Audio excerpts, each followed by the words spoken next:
Ma future épouse et moi souhaitons faire le halal, mais elle est enceinte. Je souhaite me marier avec une non-musulmane. Je reçois énormément de questions autour du mariage et je vais essayer de répondre à quelques-unes d'entre elles, Inch'Allah. Et prenez garde à ne pas tromper les gens avec ce genre de mariage. Lorsqu'on sait que la femme est enceinte, on fait vite un halal dans le but de cacher cette grossesse hors mariage.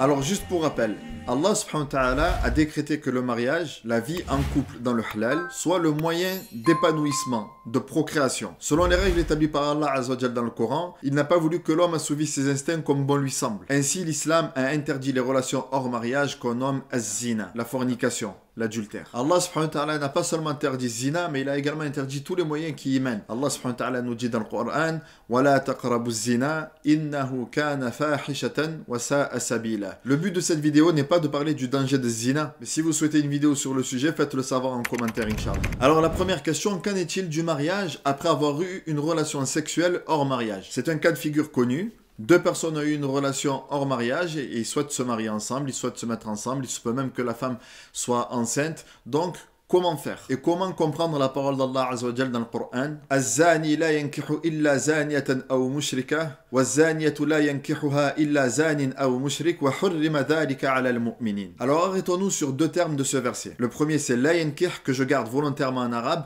et le second c'est wa hurrima dhalika ala al-mu'minin. Et ceci est interdit aux croyants. La parole d'Allah Azza wa Jal ici, la yankih, peut avoir deux interprétations selon les exégèses et les jurisconsultes. Quant au pronom démonstratif ici, wa hurrima dhalika, dhalika, ceci, peut faire référence à deux éléments. La première interprétation du verset serait le fornicateur ne se marie, la yankih, qu'avec une fornicatrice ou une idolâtre. Et la fornicatrice ne se marie avec elle que le fornicateur ou l'idolâtre. Donc ici le terme la yankih, yankih a été interprété par le mariage. Et quant au pronom démonstratif dans le verset wa hurrima dhalika ala al-mu'minin fait référence à cette forme de mariage, à ce contrat de mariage. Ceci est interdit aux croyants, c'est-à-dire que ce genre de mariage est interdit pour les croyants, n'est pas valable. Il n'est pas permis, selon cet avis, à la musulmane d'épouser le fornicateur, ni aux musulmans d'épouser la fornicatrice, tous les deux connus pour leur débauche. Et ici, je précise, on ne parle même pas de différence de confession, mais plutôt de différence entre les mœurs et les valeurs. Donc selon cet avis, si le mariage a été contracté, le mariage n'est pas valable, il est invalide, il est caduc. Tant que les deux prétendants ne se sont pas repentis. Si les deux personnes maintenant se repentent, par exemple s'ils ne faisaient pas la prière, qu'ils ont commencé la prière après ce péché-là,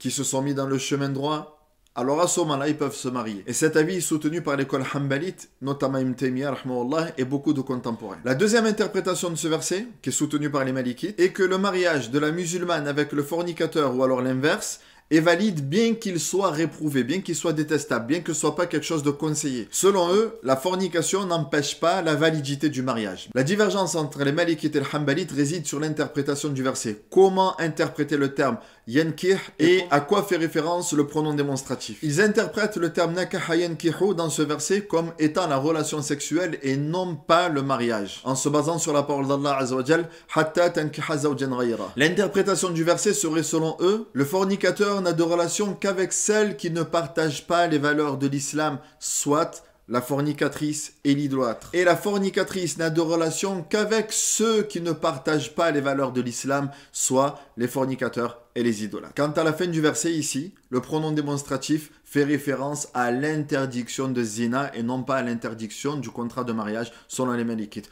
Wa hurrima dhalika ala al-mu'minin. Ceci est interdit aux croyants, c'est-à-dire la fornication. Le fait d'avoir des relations hors mariage est interdit aux croyants. Donc pour résumer ces deux avis, selon l'école Hanbalite, le mariage du fornicateur et de la fornicatrice est invalide et l'interdiction ici fait référence au contrat de mariage. Alors que chez les Malikites, le mariage du fornicateur et de la fornicatrice reste valable bien qu'il soit réprouvable. Et l'interdiction ici fait plutôt référence à zina et non pas au contrat de mariage. Bien sûr, l'école malikite ici ne vient pas minimiser le péché de la fornication ni inciter au mariage avec ceux qui ne préservent pas leur chasteté. Ici, le but est seulement d'exposer les différents avis et de comprendre pourquoi certains imams refusent de célébrer le mariage après ce genre de relation. Maintenant, dans le cas où les deux prétendants souhaitent se marier, Les deux se sont repentis et souhaitent, comme on dit, régulariser leur situation, se mettre dans le halal. Que doivent-ils faire? La femme doit observer une période de continence qu'on appelle en arabe al-istibra, c'est-à-dire qu'elle doit s'assurer de la vacuité de son utérus. En d'autres termes, laisser passer une période de menstru ou 3 selon les écoles, afin qu'il n'y ait pas de confusion entre une progéniture légitime et une autre illégitime. Cette période de continence, al-istibra, doit être observée par la femme lorsqu'elle a eu une relation sexuelle volontairement ou involontairement. Volontairement comme la fornication, l'adultère, c'est-à-dire une relation avec un homme hors mariage, et involontairement, qu'Allah nous en préserve, si la femme a été victime de viol, si elle a été agressée sexuellement. Le but ici est de différencier entre les progénitures et ce qui peut en découler comme les règles d'affiliation, d'héritage et autres. Si cette dernière s'avère enceinte, il ne sera pas permis de contracter de mariage avec elle jusqu'à ce qu'elle accouche ou alors qu'elle perde l'enfant de manière naturelle. Et l'enfant ne pourra être affilié au père biologique selon l'école malikite et hanbalite. L'enfant est attribué à la mère et non au père. Le père biologique n'a aucun droit sur cet enfant. Et prenez garde à ne pas tromper les gens avec ce genre de mariage. Lorsqu'on sait que la femme est enceinte, on fait vite un halal dans le but de cacher cette grossesse hors mariage. Allah subhanahu wa ta'ala nous dit Yastarfouna minan nas wa la yastarfouna min Allahi wa huwa ma'ahum. Ils se cachent des gens mais ils ne se cachent pas d'Allah alors qu'Allah azza wa jalla est avec eux. Allah subhanahu wa ta'ala est parfaitement informé de ce que nous faisons. On ne doit pas rajouter péché sur péché. Quiconque a commis un péché, qu'il se repente sincèrement, et il se peut que son repentir sincère soit la cause de son entrée au paradis. Alors que celui qui va persister dans le péché, qui va essayer de cacher, de camoufler, tu peux cacher à tout le monde, mais tu ne cacheras pas à Allah subhanahu wa ta'ala. Dans le cas où la femme n'est pas enceinte et que la période de continence est passée, le mariage peut être contracté. J'espère avoir répondu à vos questions sur le sujet. Si ce n'est pas le cas, n'hésitez pas à les laisser en commentaire. Je ne vous demande pas de mettre des pouces bleus pour cette vidéo, parce que je crois que je vais avoir plus de pouces rouges que de pouces bleus. Je crois que je vais plus me faire des ennemis avec cette vidéo qu'autre chose. Mais sachez que l'imam n'a pas pour fonction de trouver des solutions pour les dégâts causés par les relations hors mariage. Souvent on va voir l'imam, j'ai une relation, ma femme est enceinte, l'imam, qu'est-ce que je dois faire? Trouve-moi une solution. Je n'ai pas de solution à trouver. La solution elle est dans le livre d'Allah et la solution elle est dans le repentir. Repens-toi sincèrement auprès d'Allah subhanahu wa ta'ala, car ce qui compte c'est ta rencontre auprès d'Allah yawm al-qiyamah. Comment tu vas le rencontrer? Wassalamu alaikum wa rahmatullah.